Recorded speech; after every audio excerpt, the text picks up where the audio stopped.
de Luxe Paris, l'émission qui donne le meilleur de la capitale. Karine Vergnol sur BFM Business. Avec son train miniature, ses miroirs déformants ou encore sa volière, il fait le bonheur des enfants de l'Ouest parisien depuis 1860, celui de LVMH depuis les années 80. Mais l'année prochaine, eh bien, les choses pourraient bien changer.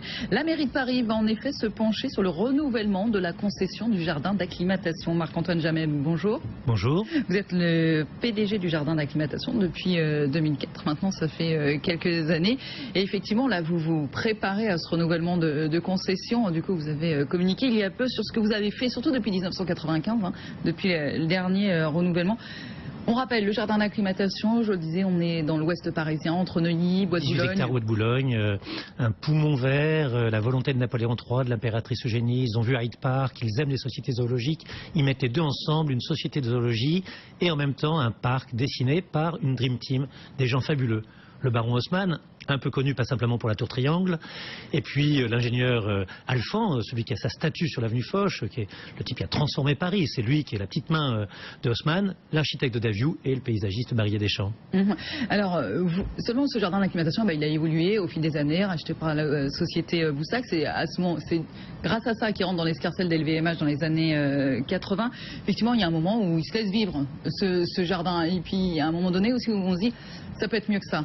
Il y a un moment où il n'a plus de crédibilité, c'est l'après-guerre, il y a Luna Park, la fête à Neuneu, il va se demander s'il ne va pas devenir une grande fête foraine, et puis arrive un autre moment qui est terrible pour lui, c'est les années 70, où là les enfants changent, peut-être que 1968 est passé par là, on ne veut pas contempler des animaux vaguement sauvages comme ça sans rien faire, et puis Astérix apparaît, et puis Disney apparaît, et puis Internet apparaît, et donc de deux choses l'une, soit il reste immuable, et il sombre, soit il se transforme totalement et il perd son âme, et donc ce que l'on va faire avec LVMH, c'est ni la révolution ni la simple réforme, la renaissance. Ouais. Donc faire renaître le jardin. Sur de longues années, effectivement, vous auriez pu dire bon bah voilà, hop, on remet tout à plat, on fait pendant quelques temps, on revoit ça, on met à plat.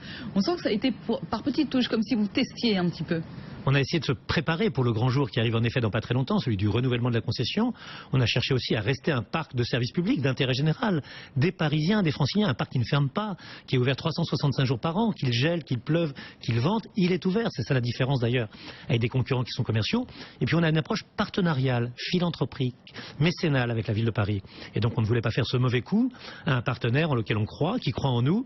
Et donc on l'a transformé peu à peu, de telle manière que, arrivé aujourd'hui, quand on ouvre le rideau et qu'on le regarde entièrement, le parc a fondamentalement changé en 10 ans. Quels sont les impératifs justement donnés par la mairie de Paris? Quel est le cadre duquel vous ne devez pas dépasser? Il y a un cadre strict qui est un cadre qui est celui de la concession de renouvellement, 365 jours par an, des horaires d'ouverture, tout est ouvert, qu'il y ait un visiteur ou qu'il y en ait 25 000. Et puis il y a une espèce de contrat moral. C'est un parc de Paris, de l'imaginaire de Paris, de l'histoire de Paris. On n'y fait pas rentrer des marques, on n'y fait pas rentrer des couleurs criardes, on n'y fait pas rentrer du plastique et du formica. On doit rester dans un ton, mais qui ne doit pas être en même temps le formol. J'ai cru entendre parler du 9e et des toits de Paris. Eh bien non, c'est pas le formol, c'est pas un truc complètement stérilisé. Non, non, c'est quelque chose qui vit, qui bat, mais qui en même temps doit garder, je pense, un certain bon goût parisien. Alors justement, il y a ça amène plusieurs questions. Ouvert 365 jours par an, les week-ends ça va, ça se remplit, tout du moins quand il fait à peu près beau, voire très chaud. Comment on fait pour remplir la semaine? Qui vient en semaine? Qui vient en semaine? D'abord, il vient... Les écoles, les scolaires, un petit peu? Les scolaires, on a vu arriver des centaines de milliers. Bertrand Delanoë nous avait dit, on ne veut plus que ce soit le parc du 8e, du 92, du 16e arrondissement pour lequel j'ai le plus grand respect, département que je vénère, mais il faut que ce soit celui de la Seine-Saint-Denis, celui de l'Essonne, celui du 20e et du 19e. Et on a passé peu à peu un contrat avec un certain nombre de centres de loisirs, d'activités périscolaires, et on voit arriver aujourd'hui des mômes avec leur bob orange de Gennevilliers, leur casquette jaune de Saint-Mandé, qui viennent de partout. Donc les scolaires sont venus, mais aussi on s'aperçoit qu'on a cherché à ouvrir ce parc aux moins de 4 ans. C'était le parc des 4-14 ans. On a cherché à l'ouvrir aux adultes, on a cherché à en faire un lieu de promenade, un lieu de restauration, un lieu où il ne soit pas absolument obligatoire d'avoir 2 enfants, un garçon, une fille de 12 ans et de 8 ans qu'on amène. Et l'événementiel aussi, parce qu'on voit, ne serait-ce que pour même les établissements publics, les musées, pour ne citer que, par exemple, ils font appel à l'événementiel pour remplir les caisses. Est-ce que vous aussi, est-ce que l'incentive, par exemple, ça peut rentrer dans le jardin d'acclimatation? Est-ce que vous cherchez à développer ça? On est juste à côté de la Défense. On a donc tous les états-majors de toutes les grandes entreprises françaises. L'idée d'aller passer une journée à 150 km de Paris, tellement on a l'impression qu'on est en province, à 10 000 km de Paris parce qu'on peut aller dans le salon de thé de Mademoiselle Li, qui est un univers chinois pékinois, se retrouver dans des prairies, regarder des animaux. On s'aperçoit que tout ceci est très porteur de sérénité, de tranquillité. Donc ça marche, vous développez et ça marche, et on voit arriver un certain nombre de gens qui font des séminaires chez nous, qui louent notre théâtre, qui est un petit théâtre rouge et noir et marron, vraiment qu'on pouvait en trouver tout à fait en amphithéâtre. Et ce lieu qui n'est pas un lieu suranné, c'est simplement un lieu attachant, c'est un lieu émouvant, c'est un lieu qui a du cœur, devient un endroit extraordinaire pour se réunir, pour se marier, pour des baptêmes, bien évidemment. Donc ça c'est de la location, ça fait rentrer un peu d'argent. Ça fait rentrer un peu d'argent, mais une fois encore, notre but n'est pas de gagner de l'argent, aussi bizarre que ça puisse paraître. Oui, mais sauf qu'avec une entrée à 3 €, j'imagine quand même à un moment donné, il faut un petit peu rentabiliser tout ça. Une entrée à 3 €, même moins, puisqu'il y a 300 000 enfants qui rentrent, 300 000 clients ou visiteurs qui rentrent sans payer, il y en a 300 000 qui rentrent à mi-tarif, c'est-à-dire que sur les 1 800 000 visiteurs qu'on a pu avoir, 600 000 n'ont pas payé ce droit d'entrée. Et à l'intérieur, la gratuité peut être totale dans la journée, on peut aller voir la petite ferme, c'est gratuit, on peut aller voir la volière, c'est gratuit, Guignol, c'est gratuit. Si on fait les comptes, Marc-Antoine Jamel, 25 millions d'euros d'investissement, je crois, depuis 95. Exactement. Voilà, la gratuité pour beaucoup, 3 € l'entrée, un panier moyen qui n'est pas si énorme. Qui est de 10 €. Qui est de 10 €, donc à un moment donné, c'est ça, l'événementiel fait rentrer un petit peu plus d'argent, c'est quoi, les restaurants aussi? Non, ce qu'il faut, c'est créer une capacité à proposer le même émerveillement pour celui qui rentrera et qui aura une journée gratuite et celui qui acceptera de dépenser un peu plus d'argent. Donc ce qu'on essaie de faire, c'est en effet, on a totalement réformé la restauration, qui est, je crois, plus agréable, plus diversifiée, pour tous les prix, du simple sandwich à un repas plus gastronomique. On a cherché à créer une boutique, à amener des souvenirs du jardin d'acclimatation. On fait en sorte de créer beaucoup de squares gratuits, beaucoup de filins, de ponts de singes, de cordes, de tyroliennes, et en même temps de faire en sorte que les manèges soient plus gais, plus amusants. Le petit train, c'est complètement révolutionné avec ses moteurs électriques, et donc on essaie d'équilibrer cela avec, une fois encore, une vision qui est celle différente de tous nos concurrents. La vision que nous avons du jardin d'acclimatation, c'est une entreprise partenariale avec la ville de Paris. Son but, c'est de s'équilibrer plus 1 €. Son but n'est pas d'amasser des milliards d'euros. Mais ce n'est pas de perdre de l'argent non plus. Perdre de l'argent, non, mais je pense qu'LVMH est un grand mécène. On l'a vu, il va aménager autour de la Samaritaine un quartier entier. La fondation Louis Vuitton est quelque chose d'assez exceptionnel. Alors justement, la fondation Vuitton, qu'est-ce que ça vous a amené? J'imagine des visiteurs supplémentaires? Ça amène une chose absolument extraordinaire que je conseille vraiment à tout le monde, c'est d'avoir à la fois une expérience muséale, d'exposition, les clés de la passion qui dure jusqu'au 7 juillet, je crois, c'est une exposition. Alors on n'a pas fait exprès, mais figurez-vous qu'on va recevoir ici même M. Clavry demain de la Fondation, donc on reparlera de la Fondation, mais pour le jardin d'acclimatation, qu'est-ce que ça amène? Ça apporte un public différent, ça permet de mixer les gens. Le public de la Fondation, il est très largement international, le nôtre est très largement parisien. Donc on est en train en ce moment d'éprouver notre signalétique entièrement en anglais, nos capacités à proposer à un certain nombre de clients qui sont asiatiques ou nord-américains, une expérience qui les déstabilise pas totalement. C'est la capacité également à offrir dans les restaurants un certain nombre de plats internationaux en même temps qu'on offre une gastronomie française. C'est cet entraînement-là. Les gens qui visitent un musée sont également plus vieux et nous n'avons que des enfants. Voir se rencontrer des générations, voir deux touristes allemands qui ont 70 ans, voir des gens qui sont venus d'Argentine et du Chili qui sont des gens âgés, ce qui peut être parfois la clientèle du musée, passer de la Fondation. Et puis de l'autre côté des familles, c'est une mixité, c'est une rencontre. Un enjeu aussi pour vous, parce qu'effectivement il faut pouvoir se rencontrer. Mais nous y arrivons parce qu'il y a une chose, là aussi, une réforme qui n'a pas été vue, quelque chose de formidable. On a rénové pratiquement 5 à 6 hectares de prairies, de futaies, de bosquets, de forêts, entre la zone qui était plutôt celle des manèges et la Fondation. Et on s'aperçoit par exemple que sur ce grand miroir vert, on a invité l'autre jour un orchestre symphonique composé d'enfants. Eh bien les deux publics se rencontrent, ceux qui entendent les accents de la 5e symphonie depuis les manèges à court, ceux qui voient qu'un monsieur est en train de s'époumoner avec des baguettes pour diriger un orchestre depuis la Fondation descendent, et les deux se rencontrent, et c'est probablement devenu un lieu de rencontre de Paris, un lieu de mélange, un lieu international et très parisien en même temps. Alors, sauf que tout ça, bientôt c'est remis en jeu. C'est normal, c'est le jeu, hein. C'est le jeu de la concession. Donc, il y a plusieurs opérateurs en plus sur les rangs. Je crois même que l'avis d'appel public à la concurrence est examiné en ce moment même par le Conseil de Paris. On est en plein dedans.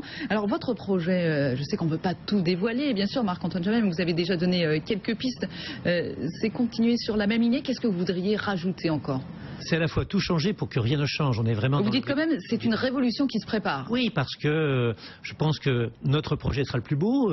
La ville a décidé qu'il y aurait un plancher d'investissement. Je pense que ce plancher d'investissement, on le dépassera très largement. C'est rénover tous les manèges, c'est mettre au cœur des manèges le numérique. Pas trop non plus pour enlever la rivière enchantée, il n'y a pas besoin de numérique. Cette roue à waouh qui fait tourner 10 bateaux et on ne sait même pas comment. Mais en même temps, avoir un train fantôme ou un lieu d'émotion qui soit entièrement composé d'écrans, d'impression applications numériques, avoir des instruments de partage, créer un petit jeu sur son propre iPad, le projeter sur un écran coopératif, participatif comme on dit aujourd'hui, et continuer à jouer la fois d'après quand on revient.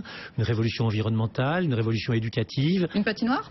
Une patinoire, ça ce sera la patinoire l'hiver, ça c'est un projet qu'on fait tout de suite parce qu'on triche un petit peu, parce que comme nous sommes des concessionnaires sortants, nous cherchons à être le plus impeccable. Il n'y a pas un bouton qui ne brille pas, il n'y a pas vraiment, nos bottes sont impeccablement cirées. On cherche à montrer à la ville de Paris ce qu'est la réalité, c'est-à-dire qu'on a réintroduit de la culture, du divertissement, de la surprise, des choses qui changent. Notre jardin n'est plus jamais le même chaque samedi dimanche. De la musique, des fanfares, des parades, des grandes marionnettes, le cirque des légumes qui commence. Vous avez énormément développé, c'est ça l'événementiel. On a fait qui était nouveau pour faire vivre effectivement dorénavant le parc en continu, si j'ose dire, l'international, avec des rendez-vous internationaux, avec la nuit blanche ou la nuit de la poésie qui rentre chez vous. Enfin, on sent que aussi vous cherchez à ce que vous disiez tout à l'heure, finalement. On n'est pas que l'Ouest parisien, on est pour tous les Parisiens et pour tous les Franciliens. Et puis surtout, venez plusieurs fois dans l'année au jardin d'acclimatation, vous y verrez à chaque fois des choses différentes.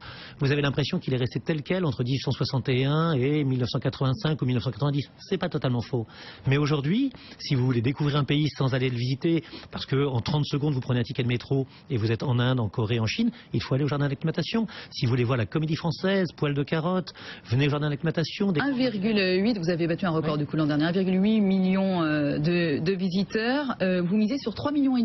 Exactement. Ça va pas faire un peu beaucoup? Non, je pense que sur une répartition différente, la capacité à attirer des étrangers, la capacité à bénéficier des vacances qui sont celles en dehors de Paris, il n'y a pas le désert français aujourd'hui, il y a toutes ces métropoles qui vivent. Nous voulons être un parc qui est l'ambition, qui est naturellement la sienne. On est le premier parc qui a été créé en Europe et en France. On est le 3e parc qui existe en France, bien que le jardin d'acclimatation existe depuis toujours, juste après Disney Astérix. Donc on peut revendiquer une capacité à mieux répartir sur nos 18 hectares nos visiteurs. Mais Marc-Antoine Jamay, pourquoi vous mettez tant d'ardeur, vous et LVMH, pour conserver ce jardin d'acclimatation? Finalement, la Fondation Vuitton, elle est faite, ça y est. Donc... Je crois qu'entre l'excellence de LVMH et l'excellence de Paris, il y a un lien qui est très fort. Je pense qu'il y a un amour de Bernard Arnault pour Paris. Je pense que nos marques sont liées à Paris. Je pense que nous sommes les ambassadeurs de la France dans le monde entier. Et faire en sorte que lorsque le monde entier vient s'acclimater à Paris, nous sommes le jardin d'acclimatation, il puisse retrouver un lieu de beauté, de calme, d'amusement, de surprise, de famille, de couple, de célibataires, de personnes âgées, d'enfants, et que ce lieu soit merveilleux. Je pense que c'est un très beau challenge pour une entreprise comme LVMH. Et pourtant la mairie de Paris prévoit d'augmenter, de quintupler le montant de la redevance de 400 000 à 2 millions par an, d'en indexer une partie sur le chiffre d'affaires. Vous suivez toujours? On suit toujours, on a une approche partenariale avec la ville de Paris. Je pense que nous sommes dans un état de dialogue permanent avec la ville de Paris. On est un acteur de Paris. Quand on cite des grands noms de Paris, il peut arriver de citer Christian Dior, Louis Vuitton, qui, au même titre que d'autres, dans d'autres domaines, sont également des grandes figures parisiennes. Et donc le jardin d'acclimatation est une grande figure parisienne, confiée, ce qui est un honneur, à LVMH, dans un contrat de partenariat qui est signé avec Anne Hidalgo, avec Bertrand Delanoë, et qui a toujours été respecté. Donc nous examinerons les demandes de la ville de Paris, nous le pirons si elles sont évidemment définitives, mais je crois que ce n'est pas un obstacle. La qualité première de LVMH et du jardin d'acclimatation par rapport à la ville de Paris, c'est cette capacité à être à l'écoute. Les nuits blanches, faire venir de la culture, s'ouvrir, participer à tous les événements parisiens. Je crois que le jardin a su le faire avec intelligence. Vous aimeriez, vous, rempiler, ça fait, je disais, vous êtes là depuis 2004, Marc-Antoine Jamay, vous avez beaucoup d'autres casquettes par ailleurs. Ça continue à vous exciter, à vous plaire, cette volonté de faire du jardin d'acclimatation vraiment un lieu important? Quand il y a 50 000 personnes au jardin d'acclimatation en un week-end, on est Évreux. Quand il y en a 35 000, on est Montélimar. Quand il y en a 7 000, on est Biarritz. C'est une petite collectivité locale, c'est une vie. D'abord avec une équipe attachante. C'est quand même 220 personnes. Hein. Il y a 250 personnes qui sont les salariés indirects. Il y en a 70 en direct qui sont les animaliers, les caissiers, les menuisiers, les jardiniers, qui sont des gens formidables, dévoués. Et je ne suis pas là depuis 2004, je suis là depuis 1959 en fait. Ce jardin, c'est une histoire d'amour. On l'aime et je pense que chez LVMH, on aime ce jardin dans ce qu'il a d'immatériel, d'impalpable, mais qui est une ambiance. Quel autre jardin serait cité chez Marcel Proust? Quel autre jardin serait le titre d'un livre qui a eu le prix Goncourt? C'est le jardin d'acclimatation, imaginez. Pas citer les concurrents, ça serait désagréable. Comme titre d'un livre, impossible. Le jardin d'acclimatation, il a cette épaisseur, il a ce cœur, il a cette chaleur. Je comprends que vous allez rester, vous êtes le meilleur communicant du jardin d'acclimatation. Vous, moi, on y va à 5 ans, à 10 ans, puis à 20 ans, puis quand on a des enfants, puis ce qui m'arrivera un jour quand on est grands-parents. Donc c'est une espèce de rendez-vous permanent avec la vie et avec Paris. La vie, Paris, le jardin d'acclimatation, les trois vont ensemble et on est fiers de les faire vivre. Le programme de l'été, il y a la coparade, par exemple, des petites vaches décorées jusqu'au 18 août. Il y a de nouvelles animations, il y a de nouveaux lieux, beaucoup de choses autour de l'eau, bien sûr, parce qu'évidemment, en plus, en cette saison, c'est plutôt agréable. Il y a ces fameux food trucks que vous êtes venu nous présenter aussi. Là aussi, c'est une idée parisienne qui rentre dans le jardin. Marc-Antoine Jamet, vous allez signer, si vous re-signez, c'est pour combien de temps la concession? C'est pour 20 ans. Il y a 3 domaines, pas moins de 20 millions d'euros d'investissement, et j'espère qu'on sera largement au-dessus. Pas moins de 20 ans, parce que si on investit un peu, il faut quand même arriver à construire cela. Et puis, en effet, cette redevance qui va légèrement augmenter, passer de 400 000 à 500 000 euros à 2 millions, 2 millions 5, c'est un quintuplement. Mais... Vous savez combien vous êtes de candidats sur les rangs? Je crois qu'il y en a une dizaine, parce que le jardin, plus nous l'avons transformé, plus il a été beau, plus évidemment il a éveillé. Plus il a fait des envieux. Nous avons construit nous-mêmes, non pas notre perte, car nous gagnerons, mais on a construit nous-mêmes notre concurrent. Vous êtes sûr de gagner? Je pense qu'il n'y a pas de produit plus beau que le jardin d'acclimatation, qui n'est pas un produit, qui est un projet, qui est une vie, qui est un être en lui-même. Et donc je crois qu'on est ceux qui le connaissent le mieux. Si jamais vous est-ce que je saute du dernier étage de la fondation? Non. Ça ne changera rien pour la fondation? Non, ça ne changera rien. La Fondation, elle remplit un but d'intérêt général. Elle est là pour participer de la dimension culturelle de Paris. Et je pense que n'importe quel partenaire qui serait avec la Fondation saurait faire vivre. Mais il se trouve que je crois que le jardin et la Fondation, cette expérience qui peut allier à 2 heures de culture, 2 heures de nature, c'est nous qui la connaissons le mieux. C'est là où c'est le plus fine. Ça ne doit pas être un avantage pour nous. Tout le monde est sur la même ligne. La Fondation est un élément extérieur. Mais je crois que déjà qu'on a des idées, comment ramener beaucoup d'artistes. La coparade, Ai Weiwei, cet artiste chinois, il en a signé une de ces vaches, cette quarantaine de vaches dont le troupeau en transhumance vers Cannes et Deauville est en train de paître tranquillement dans les grandes prairies du jardin d'acclimatation, et que je recommande à tout le monde d'aller voir pour choisir sa plus belle vache. Le cirque des légumes, en même temps 44 représentations, 3 troupes théâtrales, et donc cette capacité à mettre à la fois de l'émerveillement, de la simplicité, de la gratuité, et en même temps de l'intérêt, de la connaissance et du savoir. Je crois que nous allons le faire. Peut-être que demain, on fabriquera au jardin d'acclimatation un drone, une fusée, un robot. Nos ateliers sont ouverts à tout, et surtout ils sont ouverts à l'avenir. On vient de très loin, on voit très loin. Je crois que c'est la force du jardin d'acclimatation. Vous aurez bien vendu le projet. En tout cas, allez, notre petit questionnaire sur Paris. Goût de luxe Paris, Paris en question. Marc-Antoine Jamet, quel est votre quartier préféré à Paris? Alors, j'ai peur que ce soit très simple de partir de la place de la Concorde et de remonter le boulevard Saint-Germain pratiquement jusqu'à l'Institut du monde arabe. C'est extraordinaire. On voit tous les bâtiments, toute l'architecture de Paris. Gastro ou bistrot pour un déjeuner d'affaires, par exemple, vous arrêtez où? Moi, je suis sentimental et j'avais un père qui était journaliste, qui allait beaucoup à la brasserie libre. Je crois que j'y vais encore. On refait ce que ses parents faisaient. J'aime bien les brasseries, j'aime bien l'esprit brasserie, j'aime bien la Rotonde, j'aime bien la Coupole et j'aime bien Libre surtout. Et puis j'aime bien les 2 Magots et Fleurs qui sont en face, ce qui n'est pas tout à fait conciliable avec le boulevard Saint-Germain. Alors, je ne sais pas si vous avez un petit peu de temps d'aller au théâtre, de sortir, mais si vous aviez le temps, plutôt comédie musicale ou comédie française? Comédie musicale à Broadway, comédie musicale à Londres, mais comédie française ici. Moi, j'aimais beaucoup Muriel Mayette. J'ai pas raté un seul des spectacles, non pas qu'elle a produit, ni dirigé, ni mis en scène, mais qu'elle a coordonné. J'aimais l'esprit qu'elle faisait vivre sur la comédie française. Et puis là, Avignon me tend les bras avec Dominique Boivin, un danseur extraordinaire, une compagnie de danse qui s'appelle Beau Geste, et puis un ami de toujours, Philippe Cobert, qui reprend la saga de sa jeunesse, de son enfance, au Cloître des Carmes, je crois, mais je dois me tromper à coup sûr, mais à Avignon. En tout cas, Avignon, ça se trouvera. Avignon-Cobert, j'irai voir. Marc-Antoine Jamet, merci beaucoup à vous. On rappelle, le jardin d'acclimatation, bien sûr, c'est ouvert tout l'été, tous les jours. Allons-y. Merci beaucoup à vous.